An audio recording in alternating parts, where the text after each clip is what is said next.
Hello students, good morning, good evening, good afternoon, anytime you're watching my video. So have a good day and also hit the bell icon when you subscribe so you'll be notified every time we will. So let's start. We will learn a new chapter of unit human physiology. You, that is digestion and absorption. Do you know human physiology cover 14 to 50 questions of NEET syllabus, which is equal to 56 to 60 marks. So it is also an important chapter of biology. So let's start this chapter. So our chapter is digestion and absorption. There are some points which indicate what we will learn in this chapter.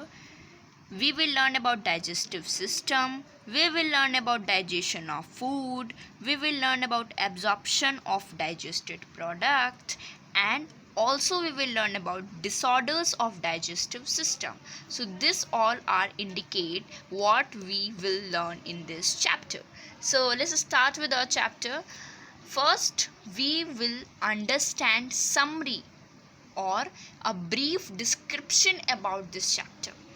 Then in next video we will read this chapter with words to words explanation, and then we will solve some questions of NEET 12 years, some questions of NEET 12 years, and also solve the questions of NCERT examples.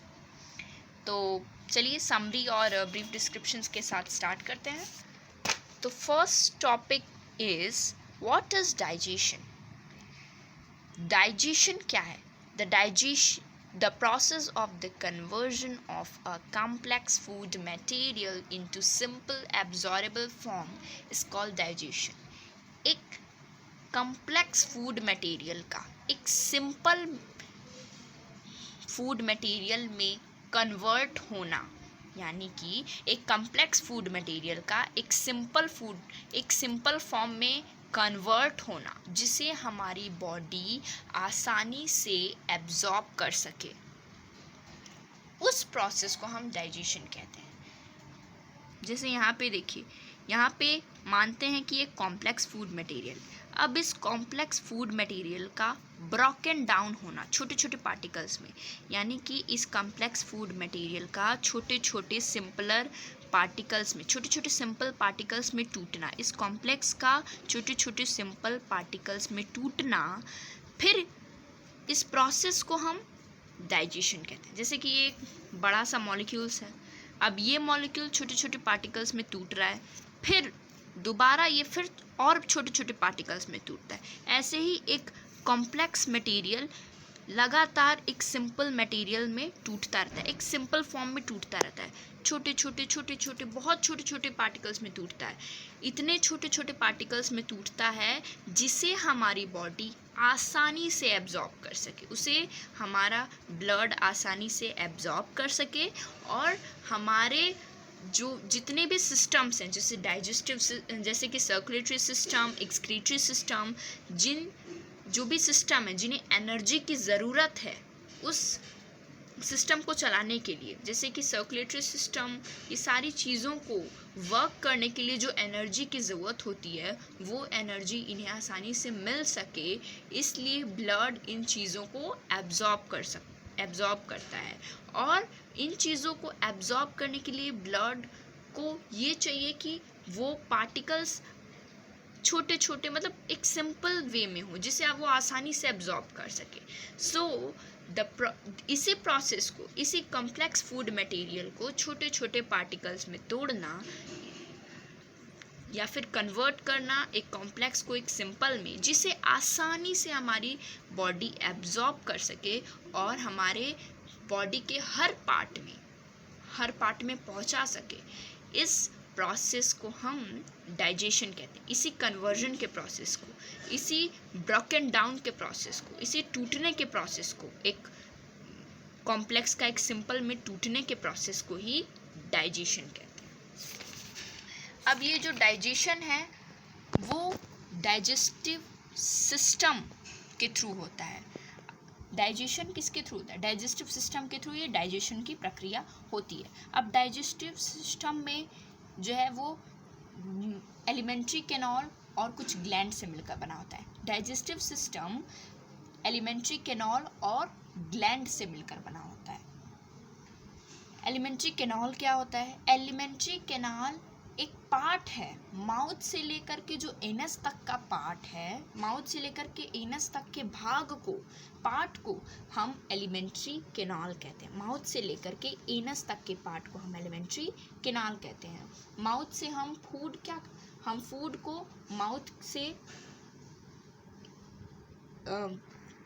को mouth से intake करते हैं और anus के through हम undigested food को बाहर निकालते हैं।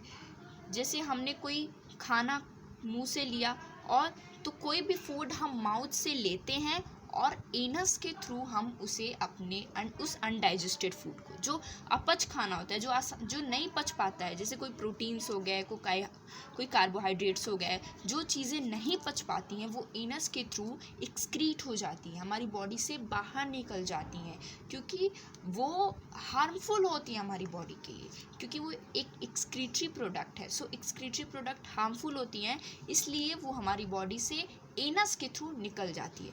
तो वही जहाँ से हम फूड लेते हैं और जहाँ से हम फूड निकालते हैं, उसके बीच के जो पार्ट है उसको हम एलिमेंट्री कैनाल कहते हैं। माउथ से एनस तक के पार्ट को हम एलिमेंट्री कैनाल कहते हैं। अब जैसे कि एनसीईआरटी में कुछ टर्म्स हैं, जैसे कि थियोकार्डेंट, डायाफॉडेंट, ये कुछ टर्म्स हैं जो इम्पॉर्टेंट हैं। हो सकता है कि नीट में इससे कुछ रिलेटेड क्वेश्चंस आ सके।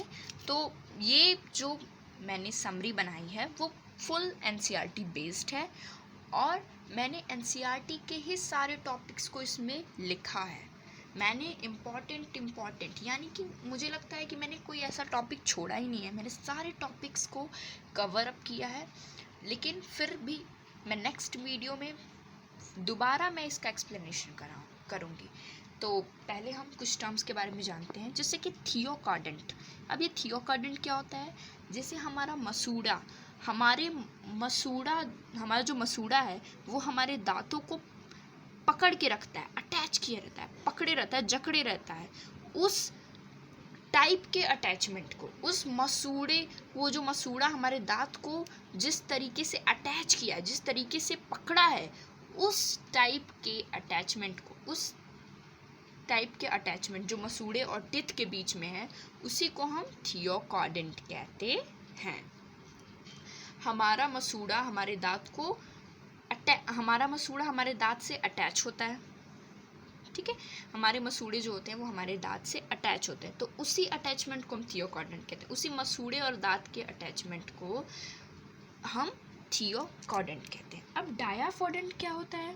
डायाफॉडेंट एक ऐसा टर्म है, जैसे कि बहुत से ऐसे मैमल्स जो जैसे कि ह्यूमन बींग्स भी उसमें आते हैं, मैमल्स में वो दो टाइप्स के, मतलब 2 सेट ऑफ टिथ बनाते हैं, 2 तरह के टिथ बनाते हैं अपने पूरे लाइफ में। वो दो तरह के टिथ बनाते हैं। पहला तो होता है एक टेम्पररी टिथ, जिसे दूध के दांत या डेसिडस टिथ भी कहा जाता है। टेम्पररी टिथ कुछ समय के लिए होता है। After a certain age they will be replace by a permanent teeth, यानी कि कुछ समय बाद ये झड़ जाते हैं, मतलब ये पूरे दांत टूट जाते हैं, डेसिडस ट्री की तरह। जैसे कि डेसिडस ट्री कुछ समय बाद वो अपनी सारी पत्तियां गिरा देता है और उस पर एक नए पत्ते आते हैं, उसी तरीके से हमारा दांत होता है। हमारा दांत कुछ समय बाद हमारे जो जितने भी दूध के दांत होते हैं, इसे हम मिल्क टीथ भी कहते हैं, टेम्पररी टीथ को ही हम मिल्क टीथ कहते हैं। तो ये जो हमारे दूध के दांत होते हैं वो कुछ समय बाद सारे जो हमारे दूध के दांत होते हैं वो टूट जाते हैं और उनकी जगह पे हमारा परमानेंट टिथ आता है। परमानेंट टिथ एक ऐसा टिथ है जो हमारे पूरे लाइफ टाइम रहता है, अब इसे कोई रिप्लेस नहीं कर सकता। और यदि ये परमानेंट टिथ टूट गया तो फिर आप उसकी जगह फिर उसके बाद कोई टीथ हमारा नहीं आता, ये हमारा लाइफ टाइम तक चलता है। लेकिन जो हमारा मिल्क टीथ होता है वो एक सर्टेन एज के बाद वो टूट जाता है और वहाँ पे परमानेंट टीथ आता है जो हमारे लाइफ टाइम तक चलता है। तो इसी तरीके के इस डेनिटेशन को, इसी दो तरह के जो सेट्स ऑफ टीथ बना रहा है ह्यूमन बीइंग में, जो दो सेट्स ऑफ टीथ पाए जा रहे हैं, इसी को हम डायाफोडेंट कहते हैं, और एक जाहिर सी बात है जो कि एनसीईआरटी में भी दिया है, और I hope you all know about it, that an adult human has 32 permanent teeth.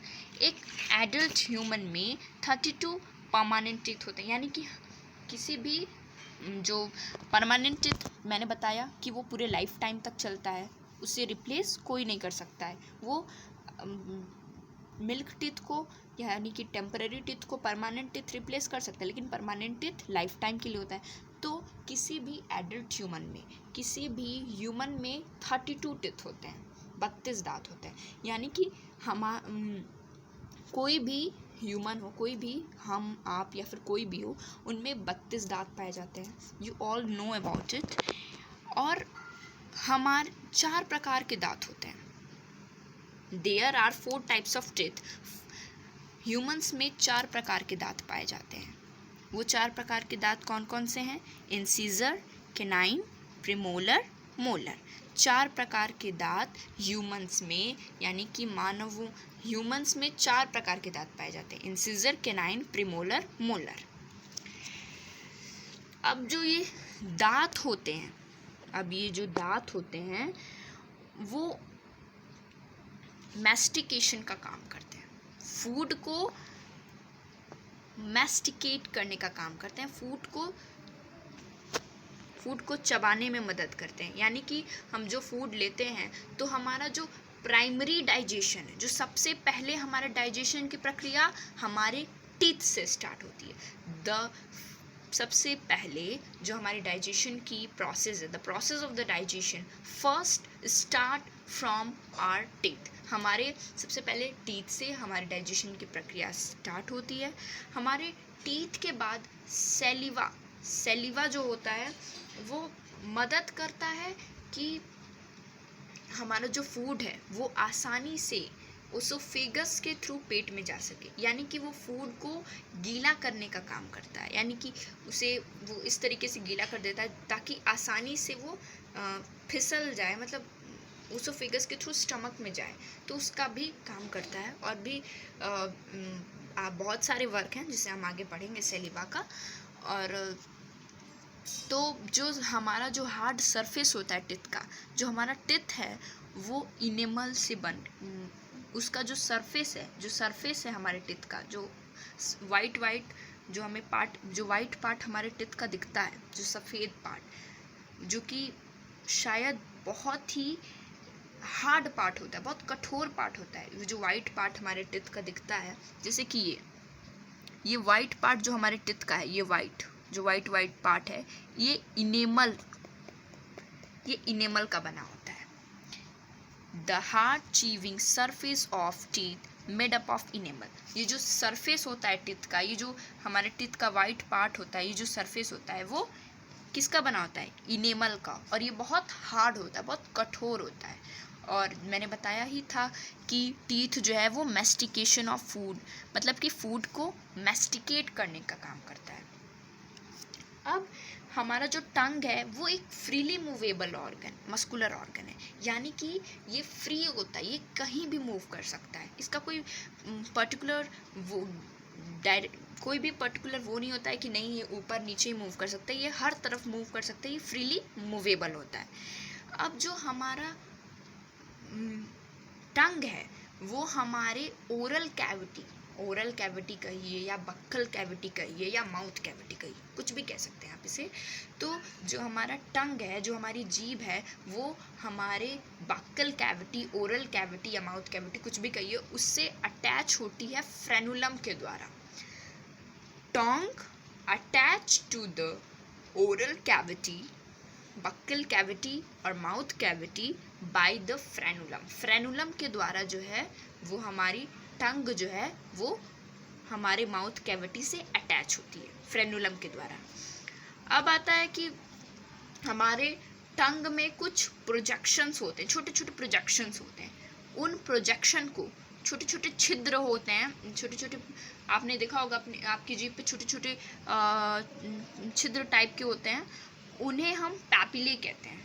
और पैपिले में ऐसे पैपिले होते हैं जिनमें कुछ ऐसे कुछ पैपिले होते हैं जिनमें टेस्ट बर्ड होता है। टेस्ट बर्ड यानी कि ये टेस्ट को डिटेक्ट करते हैं, कोई चीज़ स्वीट है, मीठी है, खट्टी है, बिटर है, सॉल्टी है। तो ये सारी चीज़ों को इंडिकेट, इन सारी चीज़ों को आइडेंटिफाई करने का काम टेस्ट बर्ड करते हैं कि कोई टेस्ट में कैसा है, उसको पहचानने का काम करते हैं। तो कुछ पैपिले ऐसे होते हैं जिनमें टेस्ट बर्ड पाए जाते हैं, जो टेस्ट को बताते हैं कि कोई, अगर हम खाना खा रहे हैं तो वो टेस्ट में कैसा है।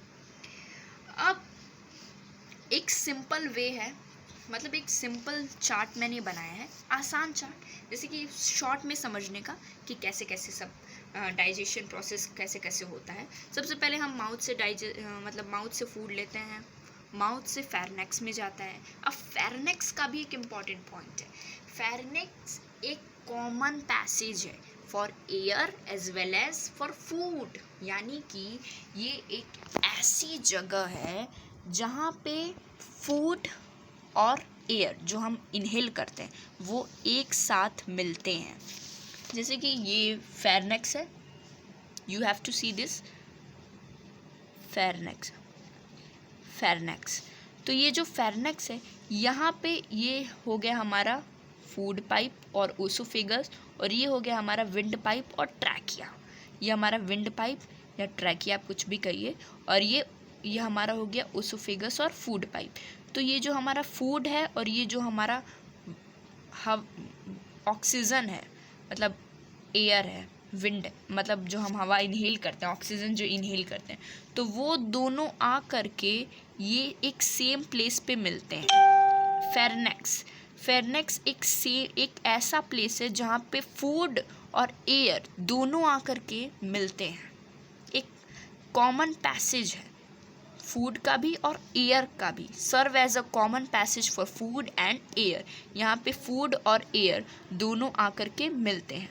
अब यहाँ पे क्या होता है, ये जो हमारा फेरनेक्स है, अरे सॉरी, ये जो हमारा विंड पाइप है, सॉरी, ये विंड पाइप पे एक इपिग्लॉटिस नाम का यहाँ पे एक इपिग्लॉटिस होता है जो कवरिंग का काम करता है।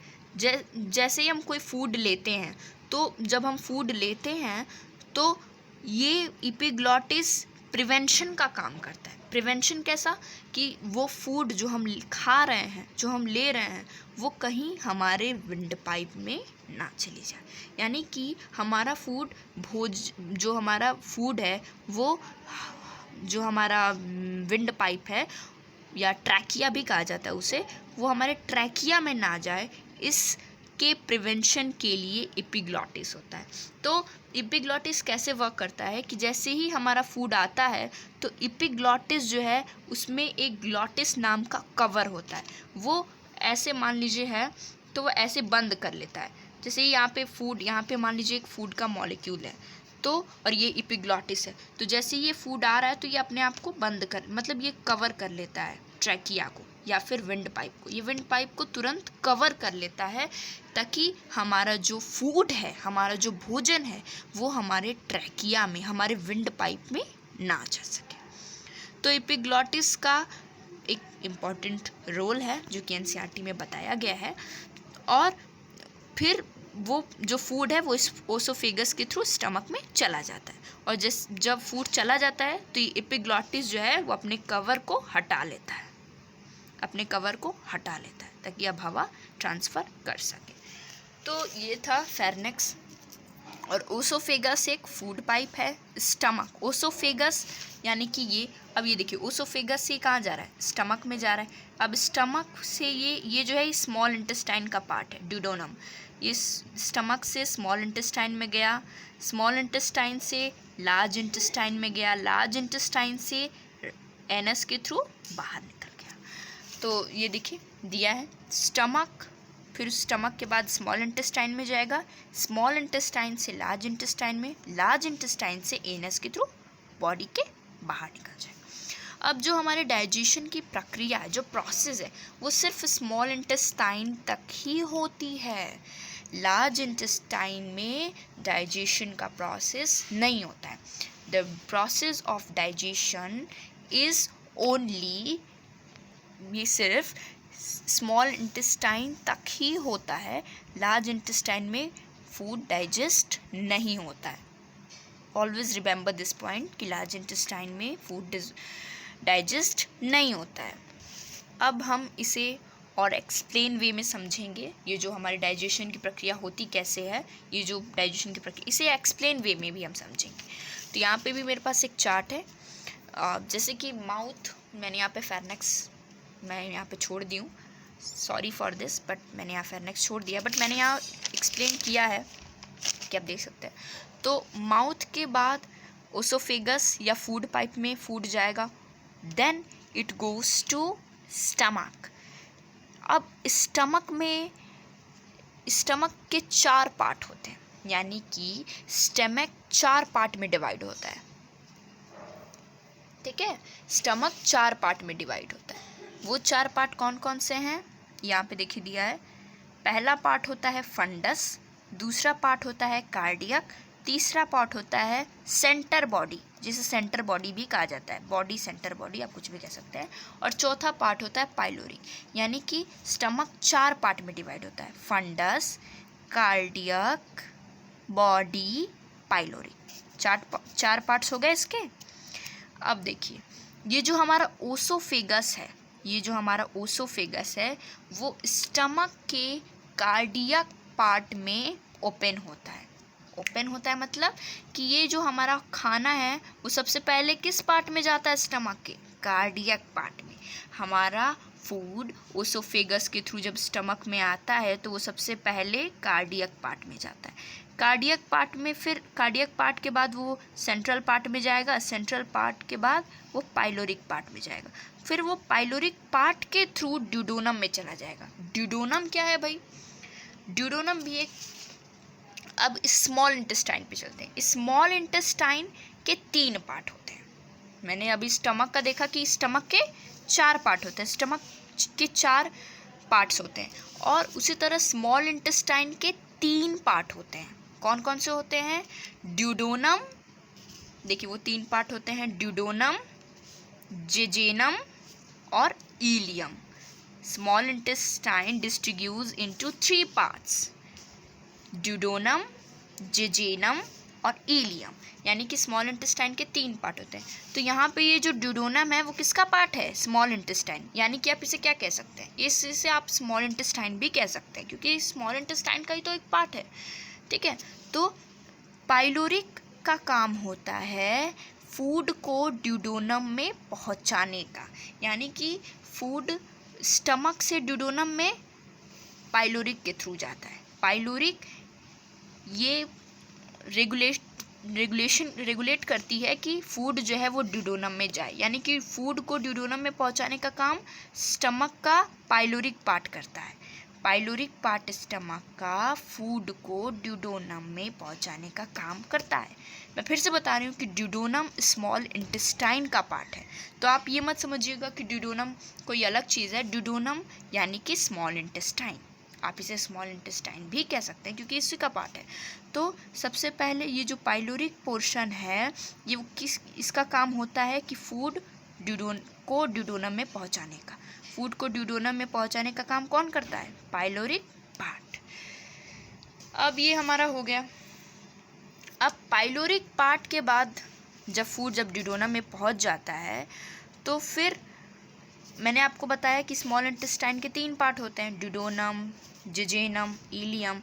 तो ड्यूडोनम के बाद फूड जजेनम, इलियम, ऐसे फूड पहले ड्यूडेनम में जाएगा, फिर जजेनम में जाएगा, फिर इलियम में जाएगा। तो इलियम का काम होता है कि इलियम फूड को लार्ज इंटेस्टाइन में पहुंचाने का काम करती है। इलियम का काम क्या होता है? लार्ज इंटेस्टाइन में फूड को पहुंचाने का। अब स्मॉल इंटेस्टाइन से फूड लार्ज इंटेस्टाइन में पहुंचा। अब जो डाइजेशन का काम था, मैंने आपको बताया कि डाइजेशन का काम सिर्फ स्मॉल इंटेस्टाइन तक ही होता है, लार्ज इंटेस्टाइन में डाइजेशन नहीं होता है। तो इलियम खाने को लार्ज इंटेस्टाइन में पहुंचाएगा। अब इलियम ने खाने को लार्ज इंटेस्टाइन में पहुंचा दिया। अब लार्ज इंटेस्टाइन तीन चीज़ों से मिलकर बनती है, कैशियम, colon, rectum. Caecum, colon, rectum, इन तीन चीज़ों से मिलकर लार्ज इंटेस्टाइन बनती है। कैशियम का एक स्पेशल फंक्शन है, याद रखिएगा। कैशियम का स्पेशल फंक्शन ये है कि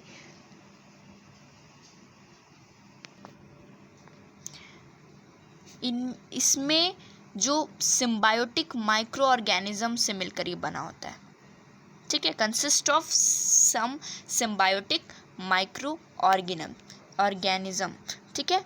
तो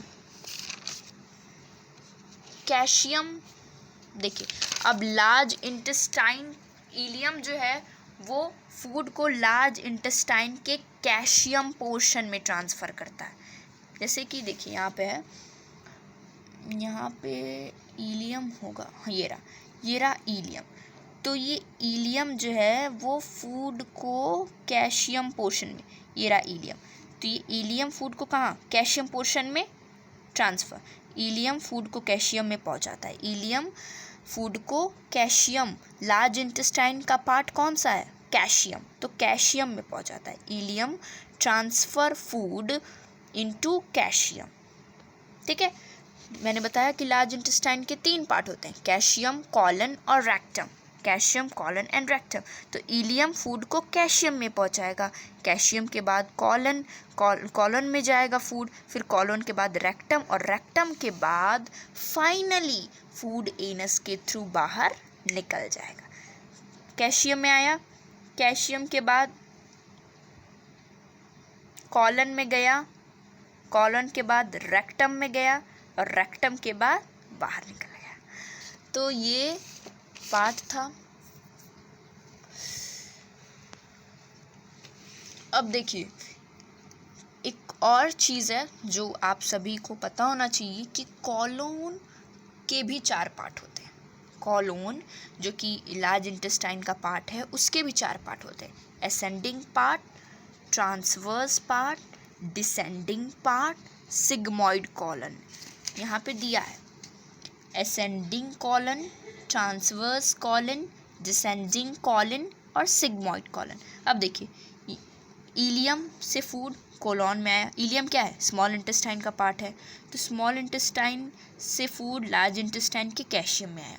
कैशियम के बाद वो असेंडिंग कोलॉन में गया, असेंडिंग कोलॉन के बाद वो ट्रांसवर्स कोलॉन में गया, ट्रांसवर्स कोलॉन के बाद ये डिसेंडिंग कोलॉन में गया, डिसेंडिंग कोलॉन के बाद सिग्मॉइड कोलॉन, फिर रेक्टम, फिर एनस से बाहर निकल। तो ऐसे ऐसे फूड ट्रांसफ़र किया, यहाँ से गया ऐसे ऐसे ऐसे ऐसे ऐसे और बाहर निकल गया। Caecum, ascending colon, transverse colon, descending colon, sigmoid colon, rectum, फिर एनस से बाहर निकल गया। तो ये था इसका पूरा डिस्क्रिप्शन।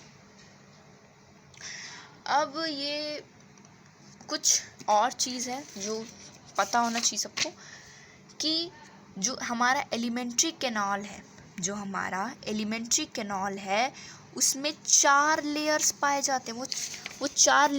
वो हमारा ओसोफेगस से लेकर के, जैसे ये ओसोफेगस है, ओसोफेगस से लेकर के एनस तक का पार्ट है, एनस, ठीक है।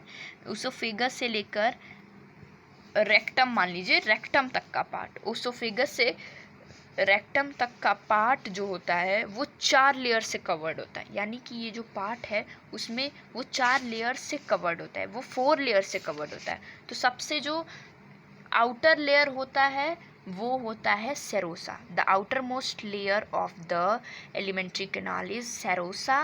उसके बाद जो दूसरा लेयर होता है वो होता है मस्कुलैरिस।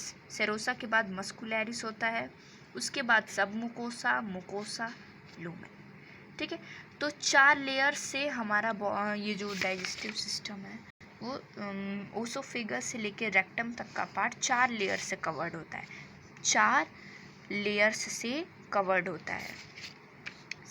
सेरोसा, मस्कुलैरिस, सबमुकोसा, मुकोसा, ये चारों लेयर जो है हमारे एलिमेंट्री कैनाल के पार्ट को, हमारे डाइजेस्टिव सिस्टम के पार्ट को कवर्ड करते हैं, प्रोटेक्ट करते हैं, बचाते हैं। ठीक है, तो ये था। अब हम कुछ डाइजेस्टिव ग्लैंड्स के बारे में पढ़ेंगे। ठीक है, डाइजेस्टिव ग्लैंड में जो सबसे पहला आता है वो होता है सैलिवा।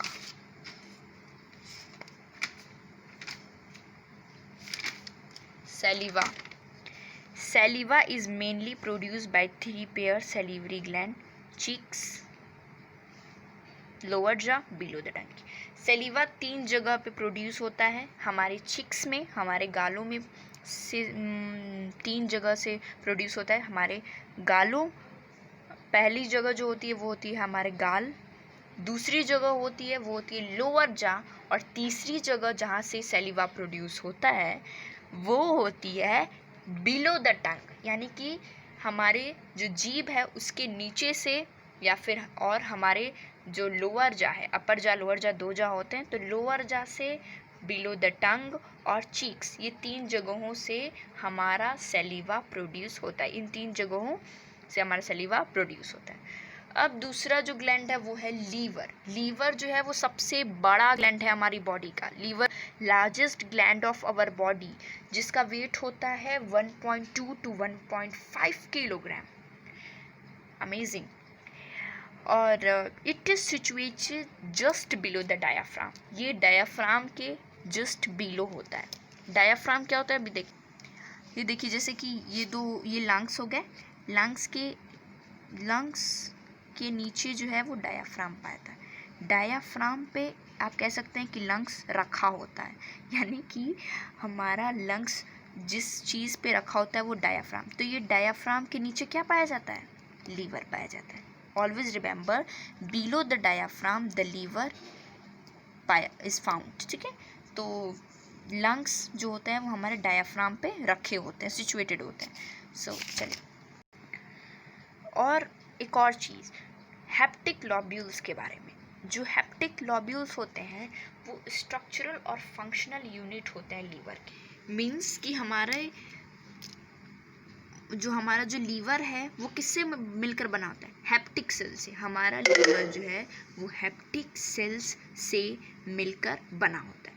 Our liver is made up of hepatic cells. ठीक है, तो इसीलिए कहा जाता है कि hepatic lobules are the structural and functional unit of liver. Okay, अब वो जो सेल होते हैं हेप्टिक सेल, वो एक थीन कनेक्टिव टिश्यू से कवर्ड होते हैं। ठीक है, वो अब जाहिर सी बात है वो कवर्ड तो होंगे ही, हमारा सेल भी कवर्ड होता है, तो उसी तरह जो हमारा हेप्टिक सेल है वो भी कवर्ड होता है, और वो जिससे कवर्ड होता है उसे हम कहते हैं ग्लीशॉन कैप्सूल। ग्लीशॉन कैप्सूल से हमारा हेप्टिक सेल कवर्ड होता है। ठीक है, हमारा हेप्टिक सेल क्या है? हेप्टिक सेल से मिलकर लीवर बनता है। जैसे कई सारे सेल से मिलकर टिश्यू बनते हैं, उसी तरह हेप्टिक सेल से मिलकर हमारा लीवर बनता है। तो वो हर एक हेप्टिक सेल जो है वो एक शीट से कवर होता है, जिसे हम ग्लीशॉन कैप्सूल कहते हैं। वो ग्लीशॉन कैप्सूल से वो हमारा हेप्टिक सेल कवर्ड होता है। अब ये एक और चीज़ है कि जो बाइल और पैंक्रियाटिक डक्ट, जो बाइल जूस जो कि हमारे लीवर के द्वारा सिक्रीट किया जाता है, और पैंक्रियाटिक जूस जो कि हमारे पैंक्रियास के द्वारा सिक्रीट होता है, ये दोनों कहाँ पे ओपन होते हैं? ड्यूडोनम में। यानी कि ये दोनों सिक्रीट होते हैं ड्यूडोनम में। ड्यूडोनम में बाइल जूस और पैंक्रियाटिक जूस सिक्रीट होता है। दोनों कहाँ पे सिक्रीट होते हैं? ड्यूडोनम में। स्मॉल इंटेस्टाइन का पार्ट है ड्यूडोनम, वहीं पे ये दोनों सिक्रीट होते हैं। अब एक और चीज़ है the pancreas is a compound. Pancreas क्या है? एक्सोक्राइन ग्लैंड भी है और एंडोक्राइन ग्लैंड भी है, ये दोनों है। ये बहुत ही इंपॉर्टेंट चीज़ है जो आप सभी को पता होनी चाहिए कि पैंक्रियाज एक्सोक्राइन और एंडोक्राइन दोनों होता है। ये 10th में भी दिया था कि पैंक्रियाज जो है वो एक्सोक्राइन और एंडोक्राइन दोनों होता है। पैंक्रियाज एक्सोक्राइन और एंडोक्राइन दोनों होती है और पैंक्रियाज जो है वो ड्यूडेनम के सेंटर में पाई जाती है। जैसे कि आप देख सकते हैं ये पैंक्रियाज है और सॉरी ये ड्यूडेनम है और ये पैंक्रियाज कहाँ पाई जाती है? ड्यूडेनम के सेंटर में, ठीक है। तो ड्यूडेनम के बीच में जो है वो हमारी पैंक्रियाज पाई जाती है, ये बता रहा है। और पैंक्रियाज जो है वो एल्कलाइन क्या होता है? जो बेस मतलब वाटर सॉल्युबल बेस को हम एल्कलाइन कहते हैं, ठीक है। जो बेस का जो सॉल्युबल पार्ट होता है जिसमें वाटर होता है उसे हम एल्कलाइन कहते हैं। तो जो हमारा पैंक्रियाज है वो एल्कलाइन पैंक्रियाटिक जूस सीक्रेट करता है। पैंक्रियाज हमारा पैंक्रियाटिक जूस सीक्रेट करता है जो किस नेचर का होता है? एल्कलाइन नेचर का, ठीक है। और उसमें एंजाइम्स पाए जाते हैं, उस जूस में एंजाइम्स बहुत सारे पाए जाते हैं जो कि ब्रोकन डाउन यानी कि तोड़ने का काम करते हैं, ठीक है, डाइजेस्ट करने का काम करते हैं। अब एक और चीज़ है कि पैंक्रियाज जो है वो कुछ हार्मोन्स सीक्रेट करता है। कौन कौन से हार्मोन हैं? इंसुलिन और ग्लूकागोन। ये एक इम्पॉर्टेंट पार्ट है कि हमारा पैंक्रियाज हार्मोन्स भी सीक्रेट करता है। कौन कौन से हार्मोन सीक्रेट करता है वो? इंसुलिन हार्मोन और ग्लूकागोन, ठीक है। ये हार्मोन जो है वो हमारा पैंक्रियाज सीक्रेट करता है। जो हमारी अब माउथ कैविटी पे चलते हैं। जो हमारी माउथ कैविटी होती है उसके इसके आगे का जो भी पार्ट है हम वो इसके आगे के जो भी एक तरह से आप कह सकते हैं कि आगे के पोर्शन हम सेकेंड पार्ट में कवर करेंगे। सो सेकेंड पार्ट ज़रूर देखिएगा। If you like my video so give a big thumbs up and also share to your friends and relative. Thank you.